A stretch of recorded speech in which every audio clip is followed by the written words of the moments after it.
মিত্ৰতাৰ ক্ষেত্ৰত আমাৰ অসম জাতীয় পৰিষদৰ দৃষ্টিভংগী একদম স্পষ্ট, একেবাৰে জোন বেলি তৰাৰ দৰে স্পষ্ট।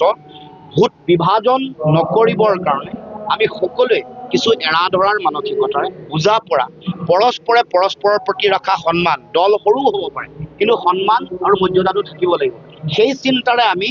সকলোৱে মিলি আমি ঐক্যবদ্ধভাৱে বিজেপিৰ বিৰুদ্ধে যুঁজ দিবৰ কাৰণে চিন্তা চৰ্চা কৰিব লাগিব। আদৰ্শগত অমিল কংগ্ৰেছৰ লগত আমাৰ আছিলে, আছে আৰু ভৱিষ্যতেও থাকিব। কিন্তু জাতীয় সংকট আমি যিহেতু দেখিছোঁ,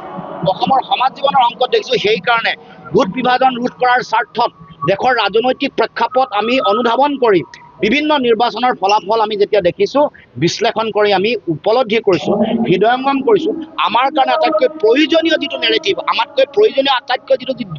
জাতীয় দায়িত্ব যিটো আছে, সেইটো হ'ল একতাৰে যুঁজা, ভোট বিভাজন ৰোধ কৰি ঐক্যবদ্ধভাৱে বিজেপিৰ বিৰুদ্ধে যুঁজিবলৈ আমি বিৰোধী প্ৰত্যেকেই সিদ্ধান্ত গ্ৰহণ কৰিব লাগিব, আৰু এই ক্ষেত্ৰত অসম জাতীয় পৰিষদৰ পূৰ্ণ সমৰ্থন আছে আৰু থাকিব।